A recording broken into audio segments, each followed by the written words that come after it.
What's up, guys? Welcome to Investors Avenue. My name's Dylan and you're watching the first video in a three-part series of analyzing financial statements. So the first statement we're going to look at is the income statement. So income statements are important because they show the profits and loss for a company over a given period of time.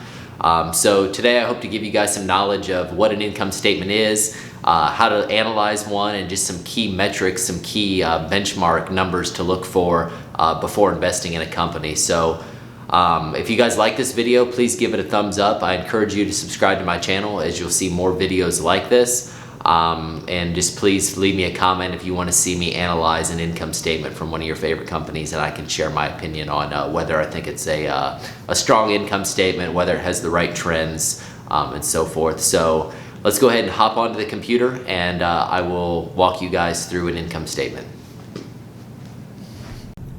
Alright guys, so here we are looking at the income statement for Microsoft, and a couple things to look at before you dig into an income statement is you want to look at the values for your units. So if you notice up here in the upper left, you'll see that all of our numbers are in millions.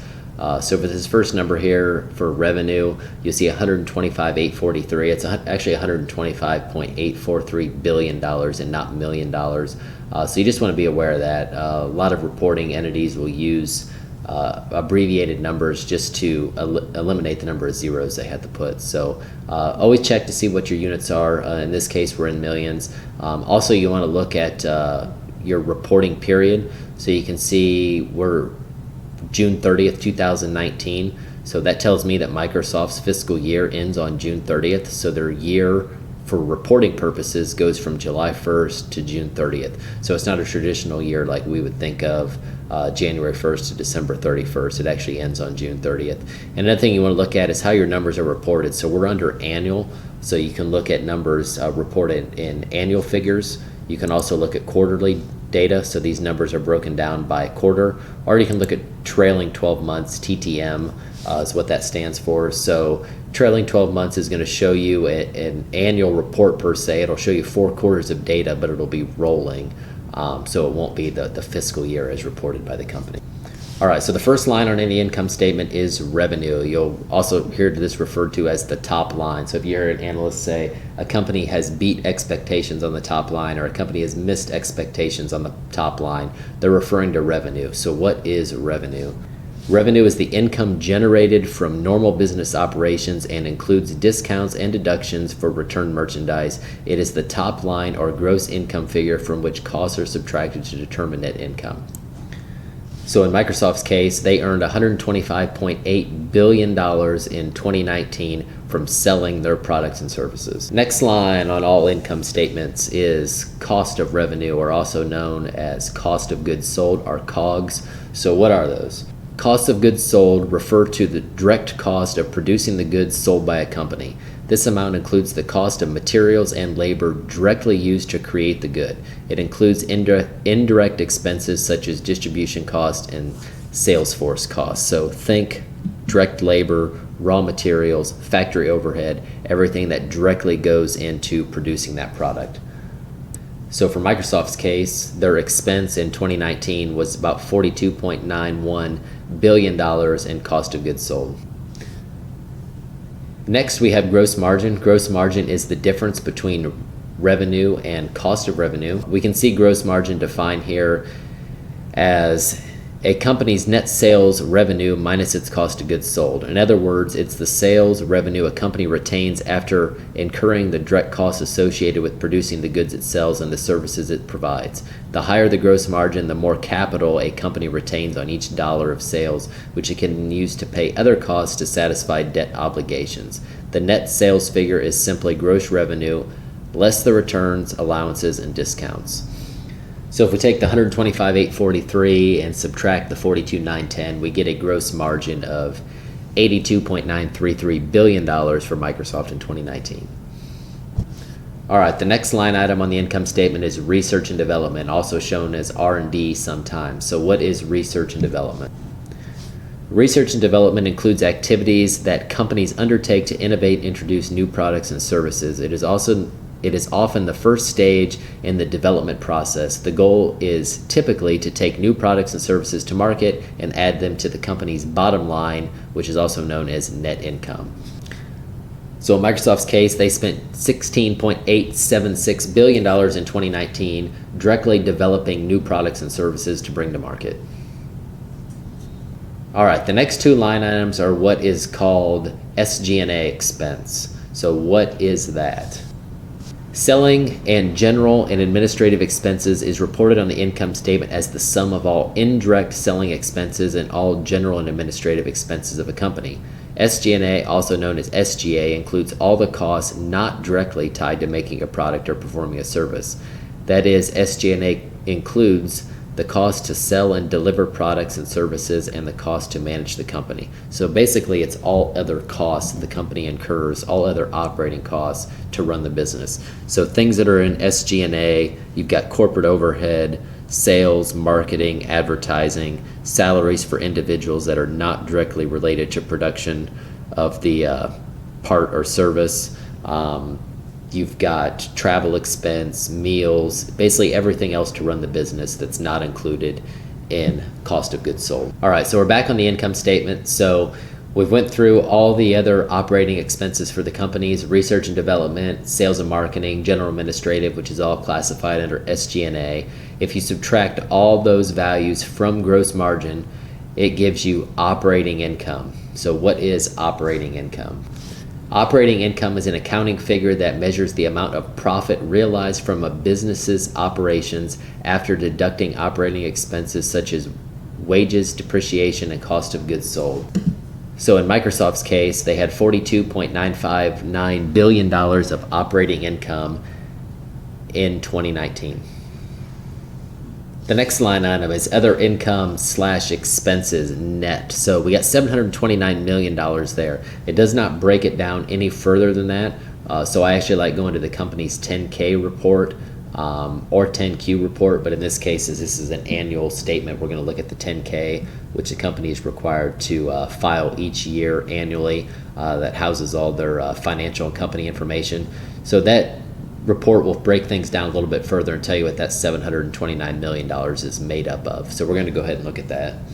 All right, so here we are in Microsoft's 10K for 2019. You can see here we are shown other income, shows the $729 million net down there at the bottom. And it shows you what that's made up of. So the company had some income from interest and dividends, so that's investments that the company had. They receive interest payments and dividend income on those investments. The next line item is interest expense. This is an important one to me. It is all the money that the company had to pay on its outstanding debt. Next is net recognized gains on investments. So this is gains or losses that the company had on selling investments. Next is net gains or losses on derivatives. So companies use derivatives as hedges against market uncertainty, currency risk. They use derivatives for a number of different reasons, but you can see here that Microsoft had $144 million of income in 2019 from the net gains on derivatives. Next is net losses on foreign currency remeasurements. So there's always adjustments to foreign currency. Sometimes other currencies are stronger than others, so these are some adjustments made to those.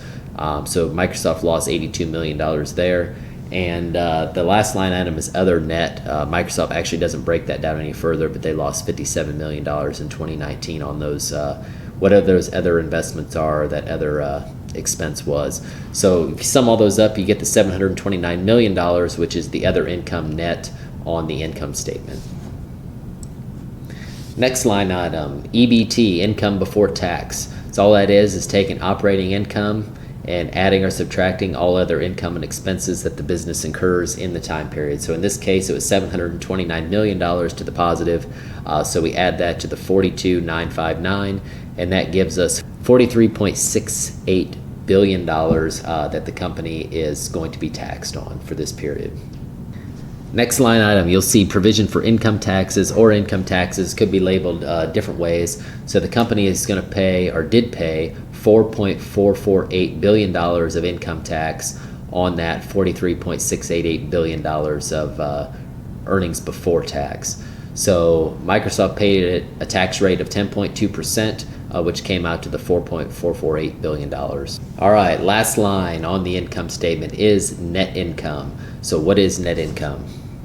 Net income, also called net earnings, is calculated as sales minus cost of goods sold, Sgna, operating expenses, interest, taxes, all other expenses.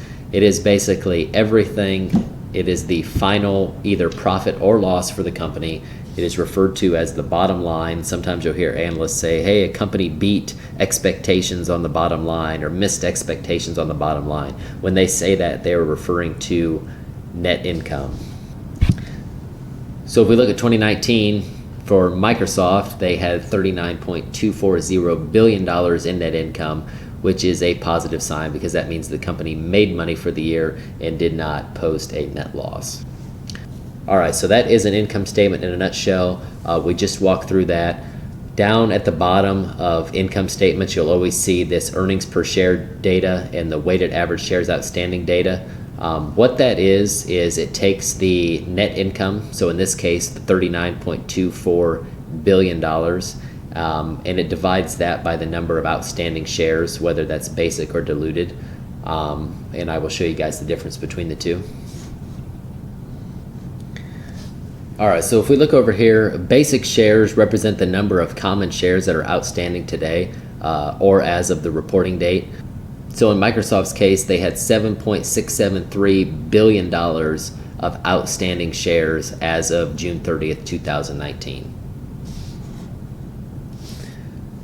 Fully diluted shares equal basic shares plus the potentially dilutive effect from any outstanding stock options, warrants, convertible preferred stock, or convertible debt. So basically what that means is if we go back over to Microsoft's income statement,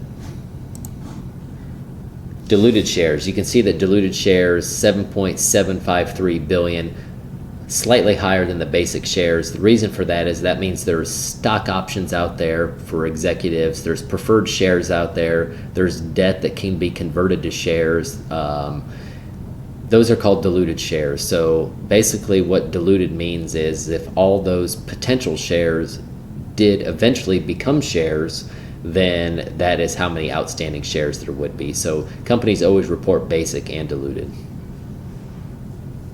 All right, so to calculate earnings per share, what you do is you take the $39,240 or whatever the net income is, and keep in mind net income has to be positive to have an earnings per share, because if you don't make any money, if you have a negative net income, you do not have any earnings per share because you don't have any earnings. So in Microsoft's case, they earned $39.2 billion in 2019. If you divide that by the number of outstanding shares, 7,673, that gives you an earning per share of $5.11. And we can see that right here, that the company earned $5.11 on a basic share basis and $5.06 on a diluted share basis. So hopefully that gives you guys an understanding of how to calculate EPS, and we'll talk about EPS in a later video and some things to look at before investing in a company, but that just kind of gives you guys a general breakdown of earnings per share, because all income statements report this earnings per share data and weighted shares outstanding in each income statement. All right, guys, now that we've broken down an income statement, you guys have a good understanding of what one is and how to read one and interpret one. I want to give you guys some key things to look at when analyzing one before investing in a company. So first thing you want to look at is revenue growth. You want to see that a company is growing their revenue over time. So let's look at Microsoft. All right, so here is Microsoft's revenue from 2006 to 2019. So you can see that the company's sales totaled $44.3 billion in 2006, and now here in 2019, they have $125.8 billion in sales. So one thing you want to look at before investing in a company is you want to see positive revenue growth. So you want to see a chart with an uptrend like this. We can also look at this chart as a line chart. So you want to see a positive trend like that. If you see a negative trend, be cautious of your investment. All right, next thing you guys want to look at when analyzing the income statement is gross margin. So that is revenue minus cost of goods sold, gives you a gross margin, and you take that gross margin number, you divide it by revenue, and that gives you a gross margin percentage. So in Microsoft's case, you can see that their gross margin is high, relatively high, although it has a downtrend. Warren Buffett defines companies with a long-term, durable competitive advantage as having gross margins consistently above 40%. So you want to run a chart, preferably at least a 10-year period, and you want to see consistent margins above 40%. If you see those, you're going to find that the company probably has a durable competitive advantage. It's probably an industry leader. So you want to look for 40+% on gross margin when analyzing an income statement. All right, another thing you guys want to look at when analyzing an income statement is the amount of Sgna expense as a percentage of gross profit. So you typically want those to be under 30%. So we'll see for Microsoft's case here, Sgna expense for the period 2019 was the 18,213 plus the 4,885, so $23.098 billion.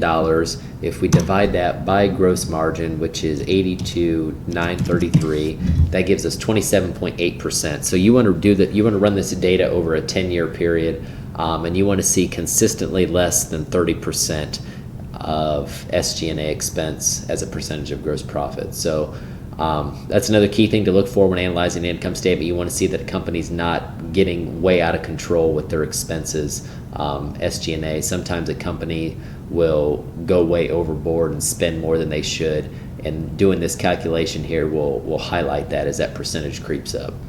All right, so we're back on Microsoft's 10K here. So another thing you want to look at when analyzing an income statement is interest expense. So you see Microsoft had $2.686 billion in interest expense in 2019. So if we look at a chart for Microsoft, we can see that their interest expense is actually going up over time. So back in early 2006 and 2007, we can see that the company was actually had no interest expense. So which tells me they had no debt. They were paying no interest on any outstanding debt. So you can see how that's steadily grown over time. That's not necessarily a terrible thing. You want to make sure that the company is going to be able to handle that debt. So I'll show you guys how to use the balance sheet in the next video to understand if the company has enough cash to pay that debt. So you see Microsoft's debt is growing because their interest expense is growing. But like I said, that's not necessarily a bad thing. So you can't just take the numbers at face value. You need to compare them with the other financial statements to really understand how the debt is affecting the company. All right, lastly, we're going to look at profit margin.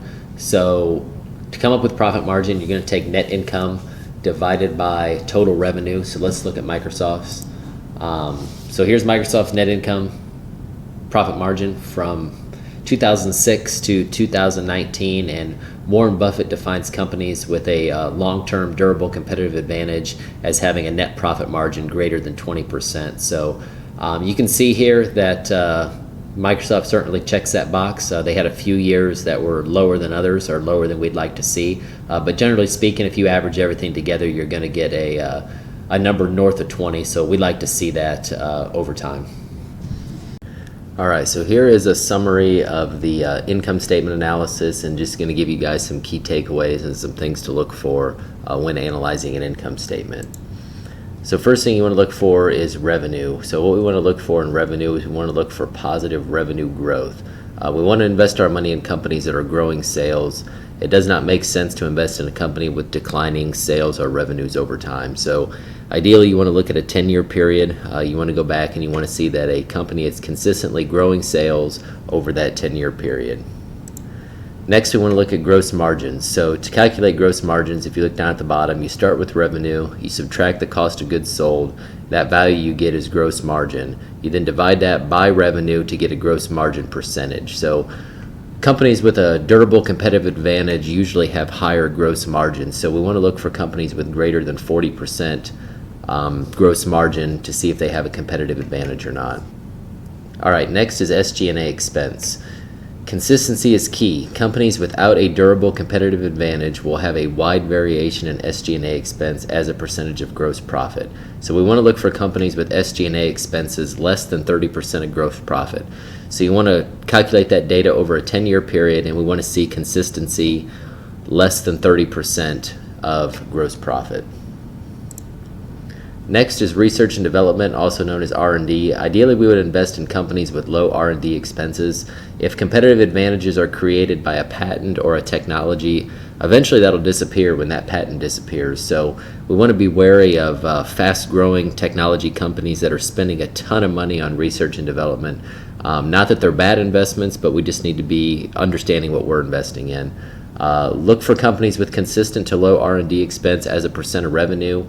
This will vary by industry. So technology companies going to have a lot more R&D expense than something like a consumer staples. Next is interest expense. Companies with high interest expense are either one of two things. They're in a highly competitive or capital intensive industry, or they've leveraged their financial position using debt. Companies with durable competitive advantages need little to no debt, so should have very little interest expense. Be aware that interest expense will vary by industry. So for example, banks are a good example of companies that will use debt. They use debt to operate. So just be aware that interest expense isn't all bad. It does vary by industry, and it also depends on the company's balance sheet, which we'll look at in a later video, if they have enough cash or cash flow from the cash flow statement to pay that debt. There'll be videos coming on those in the future.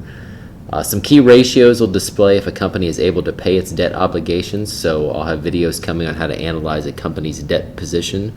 In this environment right now, companies' financial position is very important. I always see a lot of companies going bankrupt or potentially filing for bankruptcy. Ones in the news right now, JCPenney, Hertz, just to name a few, are companies that aren't going to be able to pay their debt and are declaring bankruptcy. So those are not entities we want to invest in.